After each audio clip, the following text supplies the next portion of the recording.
Alam nyo ba mga idol na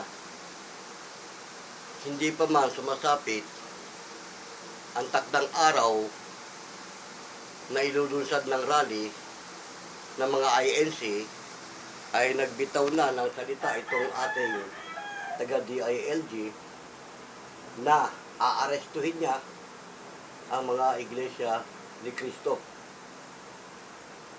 Dahil baka ito daw ang pagmulan ng malaking kaguluhan. At yan ang pag-uusapan natin sa video ito.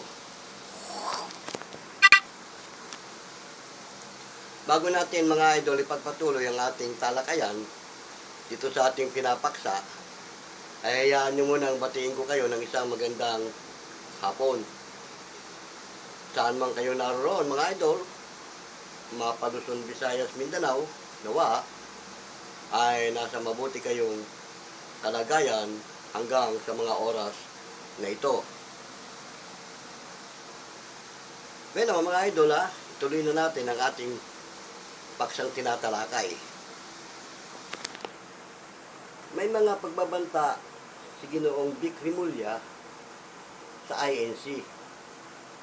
Dahil siguro, hindi na natin siya masisisi dahil baka may mga gumawa ng kaguluhan. Pero mga idol, baka hindi alam ng ating taga DILG, ilang rally na ng iglesia ang dumaan, hindi tayo pinagmulan ng kaguluhan.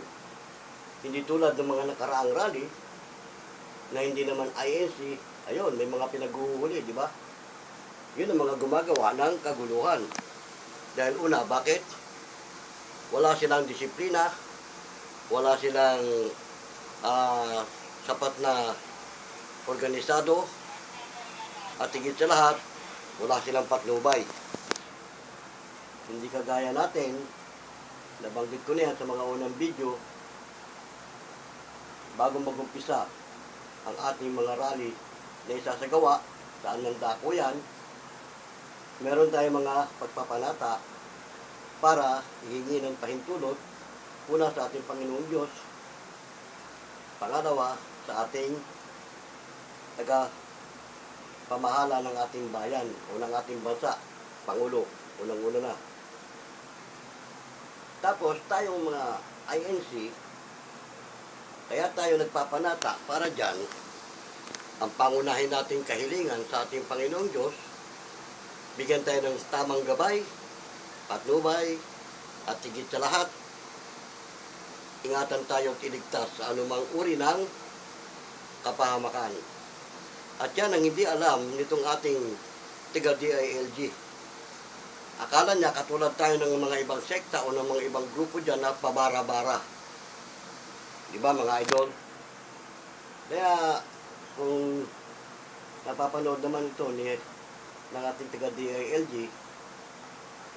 huwag po kayong mangangamba kasi hindi pagmumulan ng kaguluhan ang Iglesia ni Cristo sa anumang aktibidad na kanilang ginagawa at subok na yan mula pa ng mga nakaraan, panahon ni ERAP, panahon ng iba pang mga pangulo, pag nagrally ang Iglesia ni Cristo, tahimik. Bakit? Ano nga, sabi ko na nga, bago kami maglunsad niyan, meron kaming sinasagawang panalangin. Bukod pa rin sa bawat lokal, bago umalis ang mga miyembro, may panalangin idinadaos ang bawat lokal. Kaya hindi mangyayari yung sinasabi nyo na ang Iglesia ni Cristo pagmumula ng gulo. Unang-una, ang Iglesia ni Cristo, organisado. Ikalawa, disiplinado. At higit sa lahat, hindi mapaglabag sa batas. Yan, mga idol, ang ginagarantiya ng aming tagapamahalan, pangkalahatan, dito sa ilulunsad na rally. Ngayon, ang Iglesia ni Cristo, may sarili kaming tinatawag na security force o yung tinatawag na scan. At yung mga scan na yan ang siyang nangangasiwa at nangangalaga ng kapayapaan. Kaya hindi pwedeng may mapapahalo sa grupo ng INC na mga infiltrator. Bakit? Hindi man magkakasama sa isang lokal, ang bawat membro, magkakaibang lokal man yan, pero may pagkakakilanan ang magkakapatid sa iglesia sa pamamagitan ng aming simbolo. At yan ang hindi alam ng marami. Kapag wala kang simbol ng iglesia, mapapasama ka sa grupo, lalo't gagawa ka ng hindi maganda, ang una mong mababangga dyan, yung mga iskan. Itataboy ka, paalisin ka. Bakit? Makakasira ka eh. Yan po, Ginoong Rimulya, ang ginagarantiya ng aming taga-pamahala. Meron kami sariling peace and order na sinusunod, na nakabase rin sa ating batas. Kung anong batas na pinatutupad tungkol sa kapayapaan ng ating pamahalaan, yan din ang aming tinutupad. Kaya ang peace rally ito, ginagarantiyahan ng aming tagapamahala na hindi ang miyembro ng iglesia ang pagmumulan ng kaguluhan. Kung meron man, hindi yan miyembro ng iglesia. At yan ang inyong bantayan, yung mga manggugulo. Eh, may nagsasabi pa, baka daw magsisisigaw na Marcos resign. Malabong mangyari yun, mga idol, dahil hindi yan ang paksa ng aming rally. Wala sa paksa ng rally ang tinatawag din ng destabilization, pagpapabagsak ng gobyerno, o pagpatalsik sa ating Pangulo. Hindi yan ang punto de vista ng aming rally. Transparency at democracy. Yan ang buod ng gaganaping rally. Hindi yung kung ano-ano.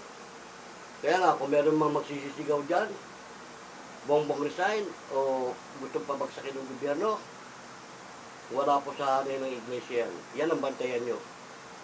Dahil hindi rin pahihintulutan ng aming grupo sa INC na may mapapahalong ganyan. Dahil ang grupo ng INC wala magsisisigaw ng kung ano-ano. Kung ano lang ang paksa, doon kami. Yan po ang hindi alam ng ating taga-DILG tungkol sa hanay ng Iglesia ni Cristo.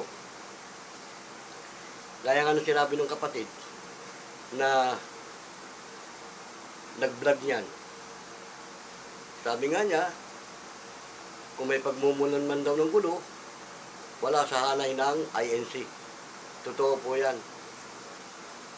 Kung may pagmumulan ng gulo, ang ingatan nyo, yung mga binabanggit nila dyan ng mga retired general, retired army, na yan ang nagbabalak yata ng kodita, yan ang inyong arestuhin. O, di ba?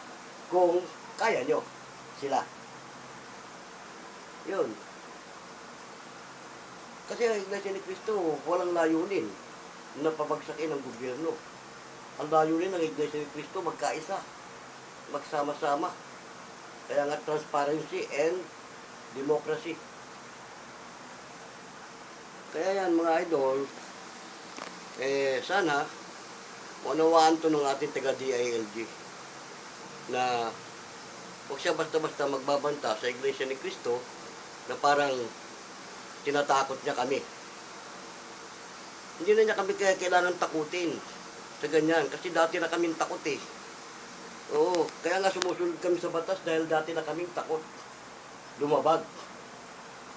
O, di ba? Ang bantaan niya, yung mga talagang mapaggawa ng kalokohan tulad ng mga nakaraang rally. O yun, nabanggit ko na nga, kaya ganun yun sila, wala silang patnubay. Wala silang gabay. At yung mga yan, bara-bara. Hindi sila organisado, hindi sila disiplinado. Kung sino man ang kanilang mga namumuno. O di ba? Hindi kagaya sa INC, bago inunsan dyan, sa mga pagsamba pa lang, sinasabi na yan kung ano ang nararapat. Kaya, sino man sa mga kapatid na sasama sa rally yan, hindi yan lalabag.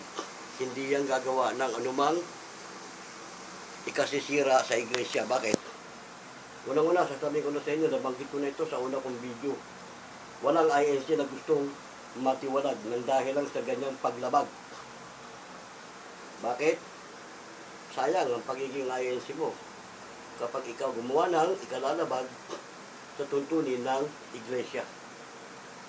Ikatitiwalag mo yan kasi hindi ka kukonsintihin. Alam ng mga kapatid yan.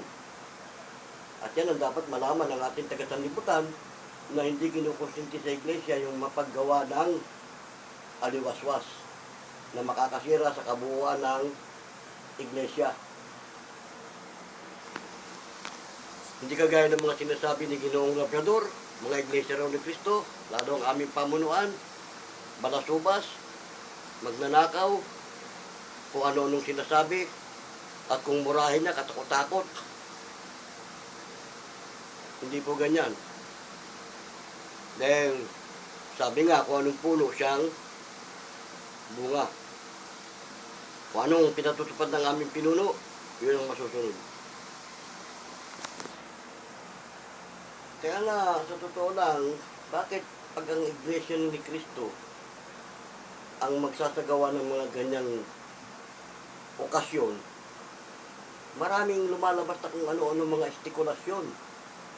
Pero bakit pag ang iba, tahimik sila, inaayunan pa. O tapos, ang ending, ayun, nagkagulo, hinuli. O, di ba? Kung matatandaan nyo, yung nakaraang peace rally, may nangyari bang gulo? May pinagmulan ba? Wala, nagsisisigaw doon na kung ano-ano. Bawal yan. At hindi yan ang paksa na magsisisigaw ka dyan na kung ano-ano. Sa grupo ng hanay ng iglesia, hindi pa hihintulutan yan. Kaya nga, sasawatain yan ng aming mga SF. Kung may mapahalo mang iba na ganyan ang sistema, SF ang unang babanggain yan. Kapag hindi yan nakinig sa SF, at hindi rin inano ng batas natin, diyan na, makakalaban niya ang buong iglesia. Iglesia magsusurrender sa kanya sa ginawang katarantaduhan niya. Hindi niya papayagan, mga idol. Alam na alam ng ating mga kapatid yan. Kaya, ulitin ko, ang Iglesia ni Cristo, organisado, disiplinado. At yan ang dapat nating ipaalam sa ating mga kababayan na kung ano-ano mga estikulasyon ang lumalabas sa kanilang isipan. Lalo na ito si Ginoong Epifanio Labrador. Ano sabi niya?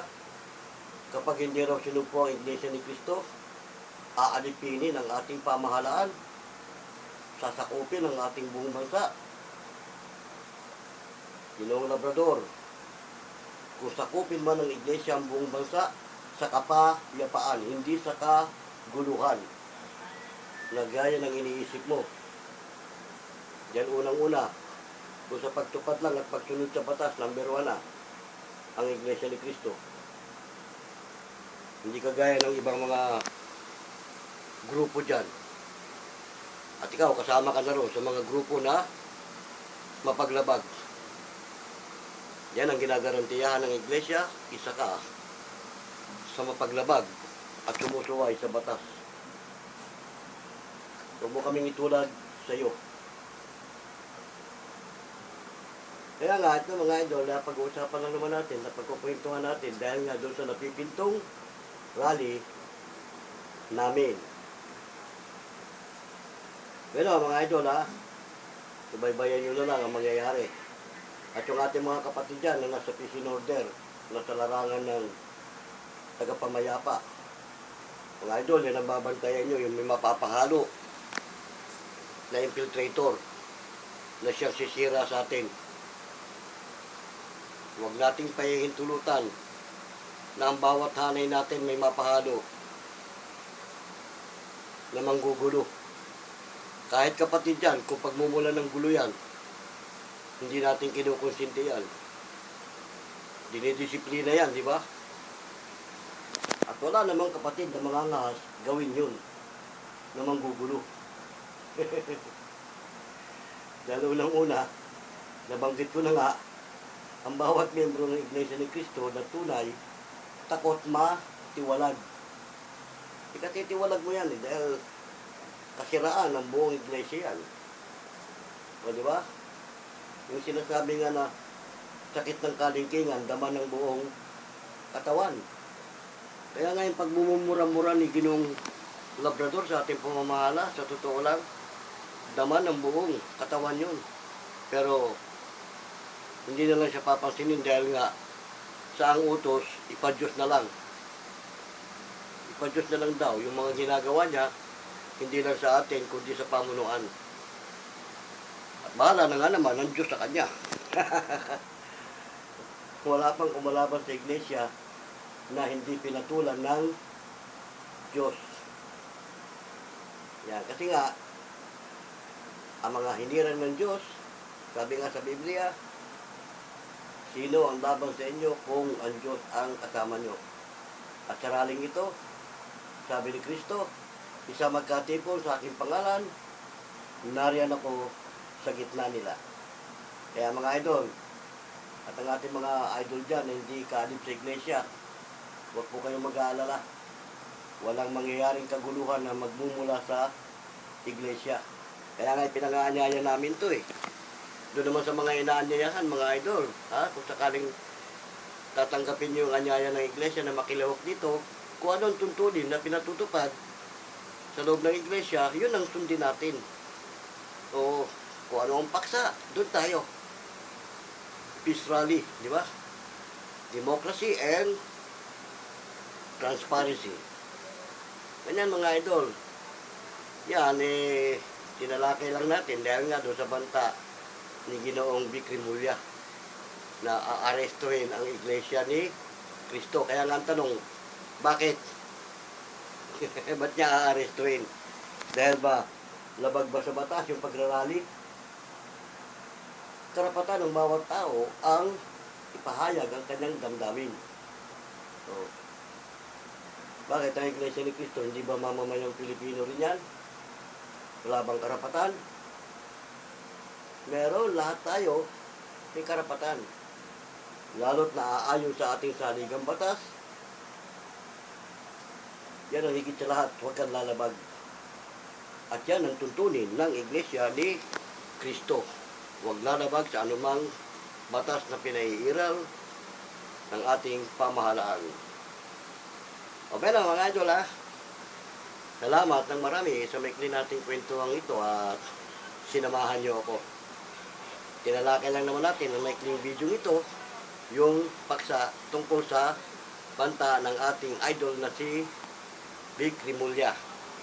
Sir, salamat sa paalala mo.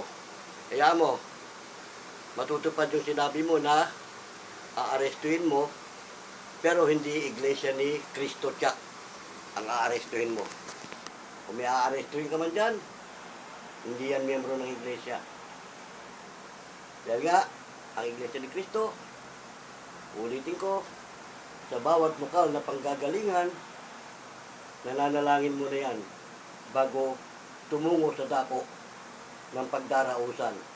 Humihingi ng patnubay, gabay, higit sa lahat ng kaligtasan. Okay na ha?